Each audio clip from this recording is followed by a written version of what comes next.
자, 저희가 이제 시장 수요 곡선 어떻게 저희가 도출하는지에 대해서 함께 생각해 봤고요. 자, 이제 수요 곡선에서 굉장히 중요한 개념인 수요 곡선의 이동에 대해서 저희가 살펴보려고 합니다. 자, 이 개념은 처음 보시는 분들께는 좀 굉장히 혼란스러운 그런 개념일 수도 있는데요. 자, 함께 살펴보도록 하겠습니다. 자, 이 그래프를 보시죠. 그래프를 보시면 지금 X축, Y축, 그래서 X축에는 수요량, Y축에는 가격이 표시되어 있죠. 그리고 까만색으로 표시된 시장 수요 곡선이 있습니다. 자, 이 시장 수요 곡선 역시 우하향하고 있죠. 가격과 수요량 간에 어떤 관계가 있다고요? 네, 반비례하는 관계가 있다는 것을 나타내주고 있습니다. 자, 시장 수요 곡선, 까만색 시장 수요 곡선을 보시면 시장에서의 해당 상품 가격이 4원이면 총 수요가 3이다 라는 것을 저희가 알 수가 있죠.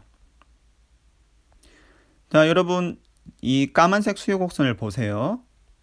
자, 가격이 오르고 내리고 하면 저희가 그에 따라서 수요량이 변하겠죠. 지금 반비례 관계가 있으니까 가격이 오르면 수요량이 떨어지고 가격이 내리면 수요량이 올라가는 그러한 반비례 관계를 저희가 생각해 볼 수 있죠. 자, 가격이 4라면 수요량은 지금 3이에요. 그래프에서는. 이래서 가격이 5라면 수요량은 예를 들어서 떨어질 테니까 뭐 2라고 생각을 해보시죠.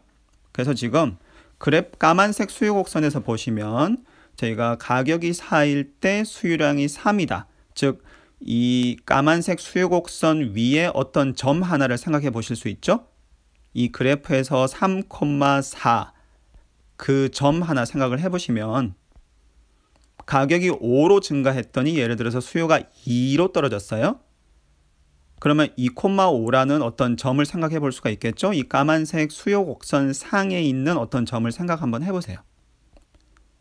그래서 가격이 지금 오르고 내리고 할 때 저희가 어떤 변화를 지금 생각해 볼 수가 있죠? 까만색 수요 곡선 상에서 저희가 점을 찍어 가면서 이렇게 이동하는 어떤 그러한 변화를 저희가 생각을 해볼 수가 있겠습니다. 자, 그런데 가격이 아니라 어떤 다른 경제 변수가 변하면 수요 곡선 상에서 저희가 점을 따라서 이동하는 그런 변화가 아니라 이 수요 곡선 자체가 이동을 하는 그런 변화를 저희가 생각해 볼 수가 있습니다. 자, 이게 무슨 말이냐 하면요. 자, 예를 들어서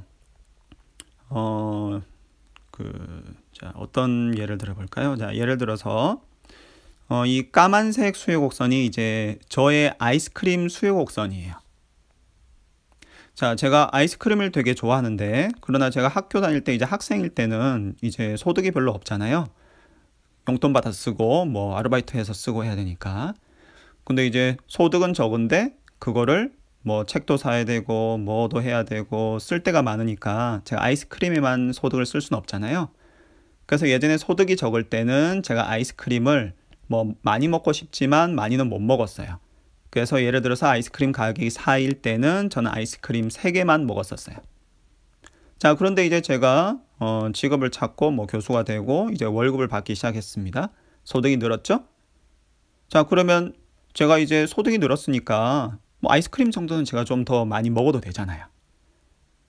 그래서 예전에는 제가 소득이 적을 때는 가격이 4일 때 3개밖에 못 먹었는데 이제는 가격이 4라면 5개 먹을 수 있어요. 소득이 늘어났으니까.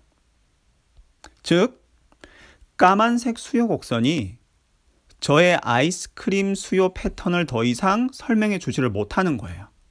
이제 저의 소득이 증가한 이후에 저의 아이스크림 수요 패턴을 정확히 보려면 까만색 수요 곡선이 아니라 빨간색 수요 곡선을 통해서 살펴볼 수밖에 없습니다. 가격이 4원이면 저는 이제는 아이스크림을 5개 먹을 거거든요.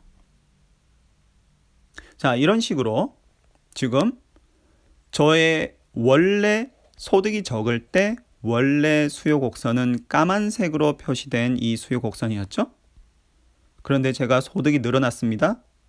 그랬더니 제 수요 곡선이 어떻게 됐죠? 이제는 빨간색으로 제 수요 패턴을 설명할 수 있는 거죠. 즉 까만색 수요 곡선이 빨간색 수요 곡선으로 변한 거죠. 지금 까만색 수요 곡선이 우측으로 이동했다라고 저희가 얘기할 수 있겠습니다. 자, 근데 이 경우에는 지금 제가 아이스크림의 예를 들어서 말씀을 드렸는데요. 소득이 증가했을 때, 즉 소비자의 소득이 증가했을 때 수요 곡선이 어떻게 변한다고요? 수요 곡선 그 자체가 우측으로 이동을 했다라는 얘기를 드렸습니다. 항상 그럴까요? 소득이 증가하면 수요 곡선이 항상 우측으로 이동할까요? 즉 소득이 늘어나면 사람들은 항상 수요를 더 많이 하려는 경향을 보일까요? 뭐 꼭 그렇진 않을 수도 있겠죠. 예를 들어서 제가 예전에 학생일 때 뭐 소득이 적을 때는 뭐 김밥도 먹고 뭐 예를 들어서 뭐 패스트푸드, 뭐 햄버거 같은 거 제가 많이 먹었습니다. 뭐 돈이 없으니까요. 그래서 배는 고프고 그럼 뭐 먹을까? 좀 뭐 학생들은 보통 싼 거를 많이 찾아서 먹잖아요. 그래서 소득이 적을 때는 뭐 햄버거, 김밥 뭐 이런 패스트푸드를 많이 먹었습니다. 자, 제가 이제 소득이 늘어났어요. 제가 그러면 햄버거나 김밥, 패스트푸드를 수요를 더 많이 할까요? 아니죠. 저 이제 소득이 늘어났으니 패스트푸드 대신에 저는 이제 스시 먹을 수도 있고 예를 들어서 그렇죠? 뭐 더 맛있는 거 먹어도 되죠. 그래서 소득이 늘었을 때 김밥, 햄버거, 패스트푸드에 대한 수요는 줄어들 수도 있겠죠. 그래서 소득이 늘어날 때 수요가 항상 늘어나는 건 아닙니다. 즉 소득이 늘어날 때 수요 곡선이 항상 우측으로 이동하는 건 아니에요. 수요가 줄어들 수도 있어요. 즉 소득이 늘어날 때 수요 곡선이 좌측으로 이동할 수도 있습니다. 소득이 늘어날 때 수요 곡선이 우측으로 이동하는 상품, 즉 소득이 늘어날 때 수요가 늘어나는 상품을 저희는 보통 정상재라고 부르고요. 소득이 늘어날 때 수요 곡선이 좌측으로 이동하는 상품, 즉 수요가 줄어드는 상품이죠. 이러한 상품은 저희가 일반적으로 열등재라고 부릅니다. 정상재, 열등재 개념에 대해서는 뒤에서 더 자세히 살펴보기로 하고요. 여기서는 저희가 수요 곡선이 이동하는 현상에 초점을 맞춰서 이해하시면 되겠습니다. 자, 수요 곡선이 이동하는 그러한 효과를 가져올 수 있는 변화는 뭐 굉장히 많이 생각해 볼 수 있습니다.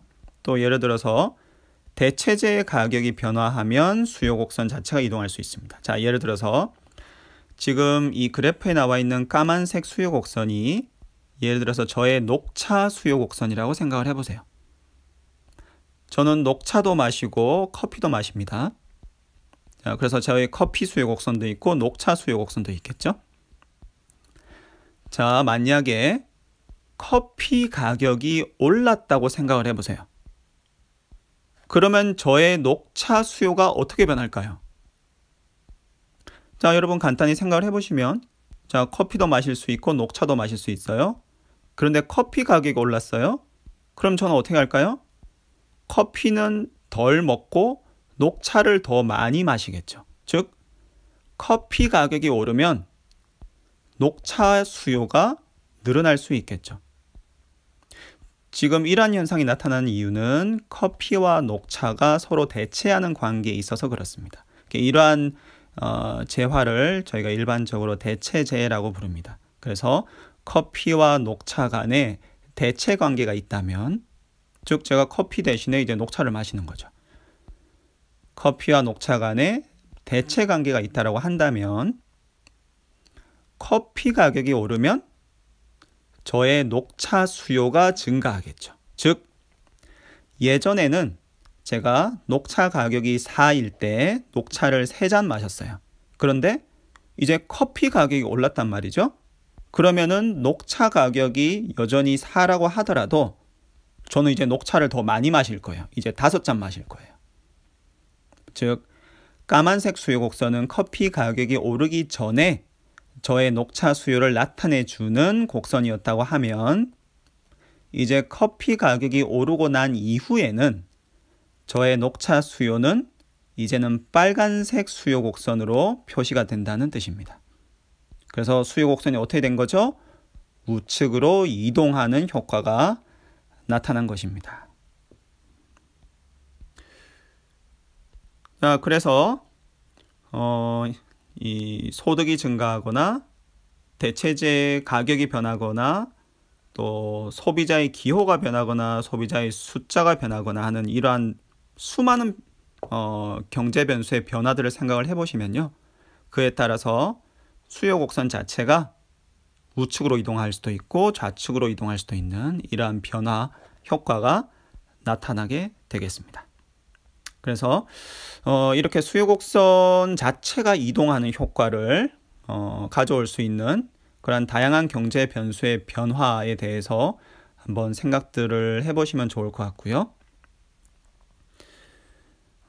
그리고 다시 한번 말씀드리지만 이 수요 곡선 자체가 이동하는 거 굉장히 중요하고, 그리고 좀 다소 헷갈릴 수 있는 그러한 이제 개념이니까요. 집에서 충분히 이제 복습을 하시고, 그리고 제가 나눠드린 문제 그리고 숙제도 집에서 해보시면서 숙제하시면 좋을 것 같습니다. 감사합니다.